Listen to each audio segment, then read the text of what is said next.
Labadiena, 15 min žiūrovai ir skaitytojai. Estai išsirinko parlamentą. Jie taip pat turėjo rinkimus sekmadienį, kaip ir mes, tik rinko parlamentą, o mes rinkom savivaldą. Ten premjerės Kajos Kallas Reformų partija surinko daugumą ir ji rungėsi su Kraštutinių, dešiniųjų EKRE. Kallas pavyko laimėti daugiau nei buvo manyta ir 37 mandatus iš 101 vietos parlamente pavyko laimėti. Daugumos formavimui vis tik teks dėrėti su kitomis partijomis, o tam, kad būtų suformuota irgi koalicija daugumoje, reikia bent jau 51 mandato. Balsavimo aktyvumas čia labai įdomus mums ir jis siekia daugiau nei 63%. Primenu, kad estai turi elektroninio balsavimo galimybę, tad šiek tiek kitokia sistema nei pas mus. Tie, kurie nenori arba negali prisijungti elektroniškai, gali balsuoti ir fiziškai. Buvo tokių, kurie balsavo elektroniškai 50 nuo tų 63 ir kiek daugiau procentų. Taigi apie visą tai, ką reiškia šie rinkimai estams, kodėlgi toks aukštas balsavimo procentas, ar tik e-balsavimas tai lėmė, netrukus kalbėsime su estų politikos analitiku Tarmo Jüristo. Hello, Tarmo. Hi there. From our point of view, the voters' turnout in Estonia is quite huge. Just to compare, we had elections on Sunday too. It was municipality elections and we had 49%. And it was a record for Lithuania. What caused such results in Estonia? Well, first of all, I have to say that municipal elections also have a lower turnout in Estonia, but on the average, the Central Eastern European countries tend to have pretty low turnouts compared to, for instance, Scandinavia, so it's all contextual.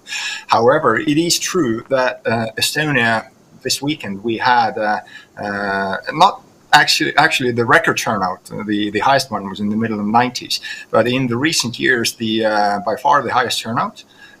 The methodology for calculating the turnout changed a little, so the numbers are not comparable with the last year. But I can tell you that we had about close to 10% more people showing up to vote than in 2019 in the latest elections.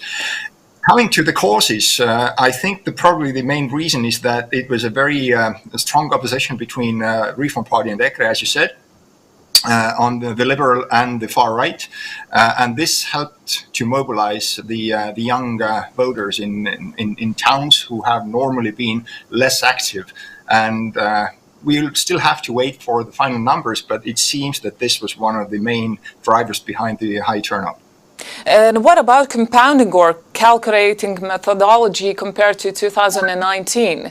And because I see the numbers and it was slightly below the 2019 level, but what was the difference in methodology? Well, the change was that it's a little bit technical, so I try to be brief. Okay. The main change was that in last year we didn't have the full electronic record for the voters, meaning that people who were voting from abroad, who do not reside in Estonia, then last time they were only counted in the voters list if they gave their vote. Otherwise, they were kind of disregarded. This time, we had a full electronic register of all the citizens, regardless of where they lived. And this added about 80,000 people to the voters list. And the people residing outside of Estonia had a considerably lower turnout. So this brought overall turnout down. By the new methodology. However, when comparing with 2019, if you adjust it for the new methodology, then the turnout was about 6 percentage points higher. And that results to what I said before, that about close to 10% more people voted. Thank you for explaining. And what do you think? Did war in Ukraine, Russian-started war in Ukraine, affected the activity? Yes, this was certainly one of the things that also was a factor in the election campaigns. This is something that helped to parties to drive the voters out, probably on both sides, but apparently the liberal side, Reform Party, was more successful. However, one of the things that is probably difficult to even recognize when glancing at the results from elsewhere is that we had a very peculiar situation in the East Estonia, which is predominantly the Russian-speaking part of the country, where a Center Party, who had traditionally been strong in this part of the country, lost a lot of votes to independent candidates. And there were two independent candidates, I could tell pretty pro-Russia, pretty pro-Putin, who came just a few hundred votes shy of acquiring personal mandates. And there was a party, Putin-leaning party, that crossed the 2% threshold, meaning that they are getting state subsidy for the next 4 years by our laws. So this is a thing to keep an eye on for the future. Far-right politicians blame e-voting on quasi-rigged elections, and in general, when we discuss introducing e-voting in Lithuania, reliability is often questioned. Is e-voting in Estonia 100% reliable? Well, this is not for me to say because I'm not a specialist on this field. It is clear that the majority of Estonian people trust it. This time was also one of the, there were several records being broken in this election, and one of those was the e-voting. So the first time in history, and probably first time in the world, in any country, more than half of the votes were cast over the internet electronically. And also we had the highest electronic voting turnout in Estonia. So it is clear that Estonian people do trust it. Talking about the time before the elections, I felt anxiety from our colleagues in Estonia and Lithuanians living there as well.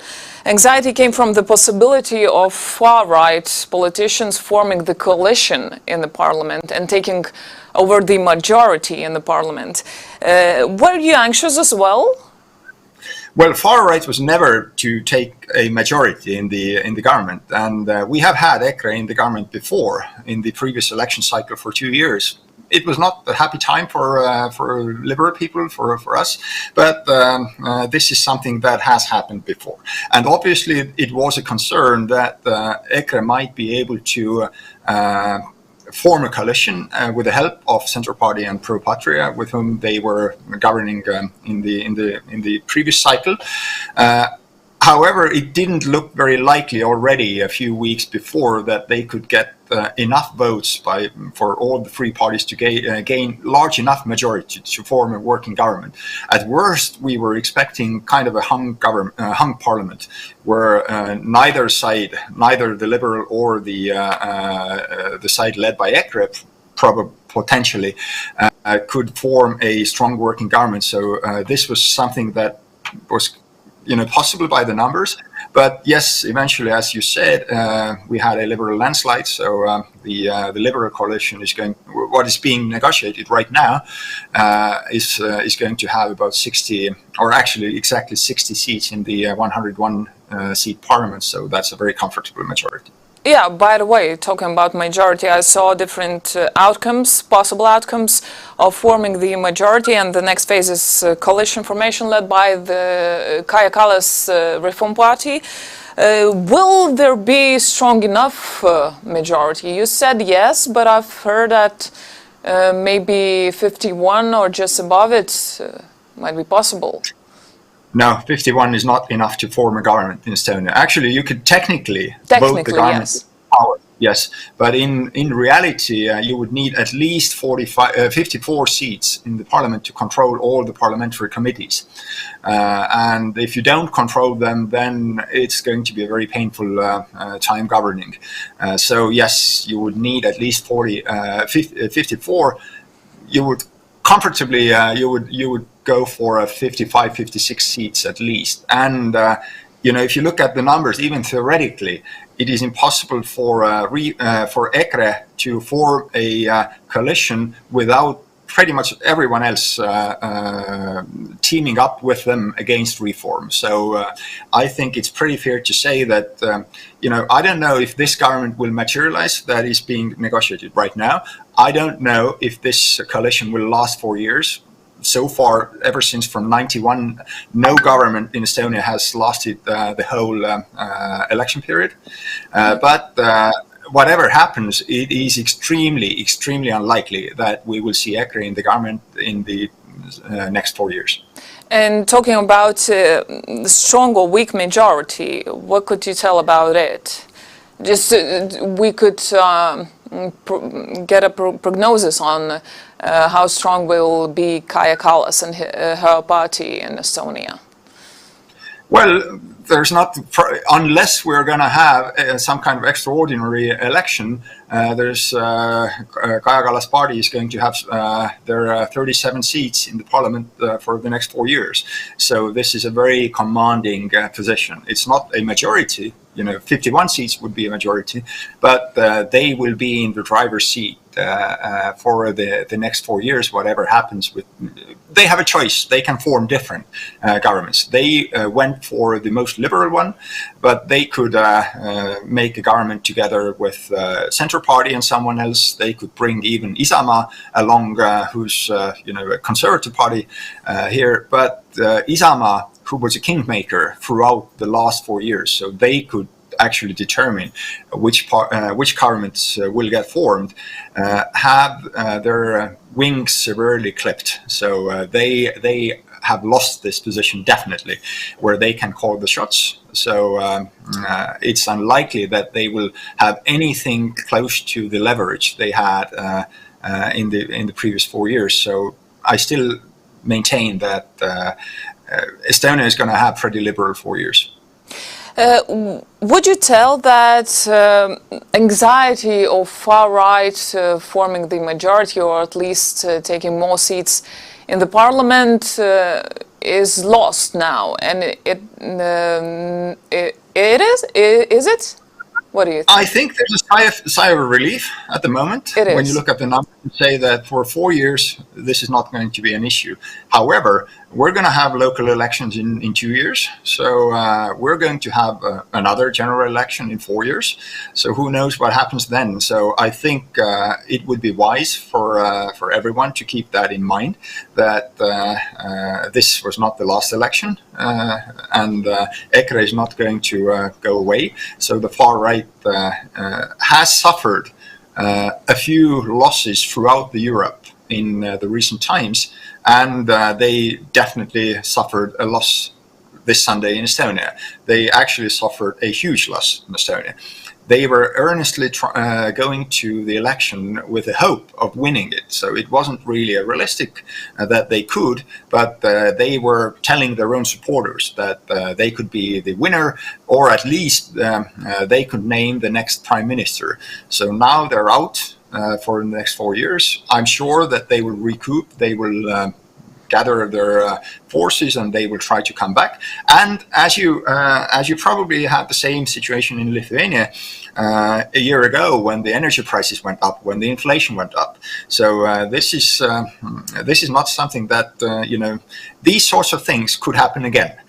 Maybe different things, but the voters' preferences or the voters' concerns are not static ones. They can change, and if the parties are not able to respond to them adequately, then the next election could look very different.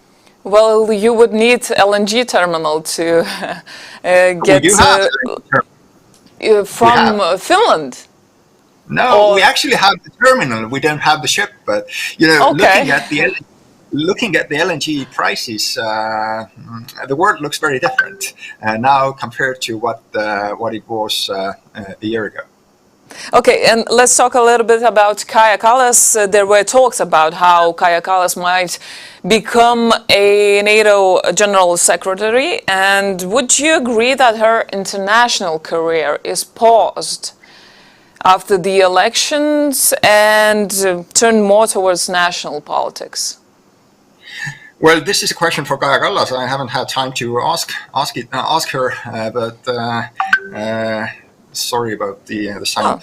Okay. I haven't had time to ask her about her future plans, but I would imagine that with the kind of the mandate that she got now this Sunday in Estonia, she would be hard pressed to stay here and work with the government for the next 4 years. Of course, she would definitely have a very good prospects for the bright international career, but this is really a question I cannot answer, so that's for her to say. Well, it would be interesting if you asked. Will you? Well, we are good personal friends, so at one point I can probably ask it. I think right now, at the moment, she's preoccupied with other matters, so this will have to wait. Yeah, coalition formation is now at the point, and Estonia is the biggest supporter of Ukraine. The military aid is slightly over 1% of GDP, which is huge. How the results of the elections will affect the support of Ukraine?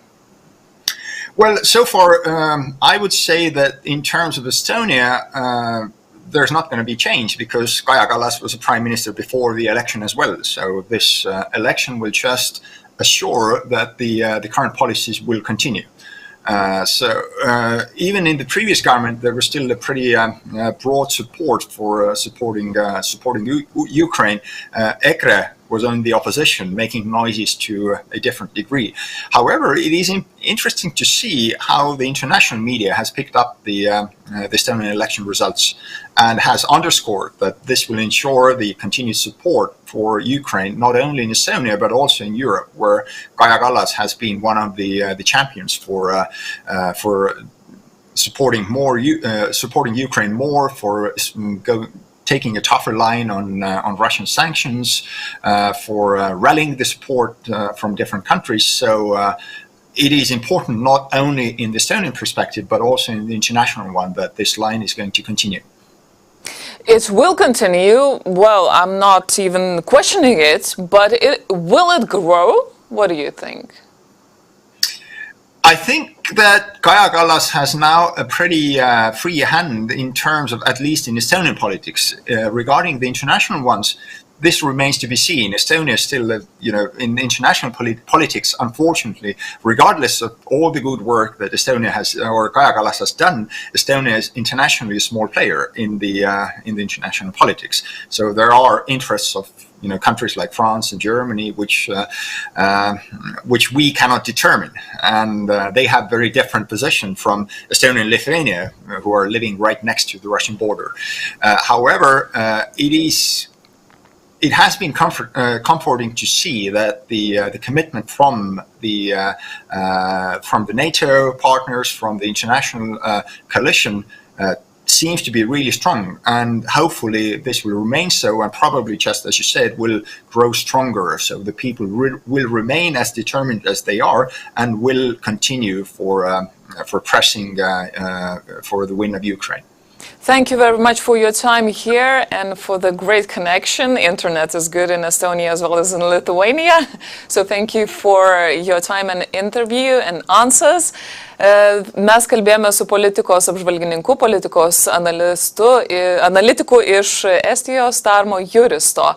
Kalbėjome apie Estijos parlamento rinkimus ir rezultatus. Kaip girdėjote, dabar yra formuojama koalicija ir pamatysime po jos, kaipgi klostytis K.Kallas Reformos partijos kelias, bet akivaizdu, kad jie yra lyderiai ir formuoja koaliciją ten. Tiek šioje laidoje, ačiū, kad žiūrėjote. Iki.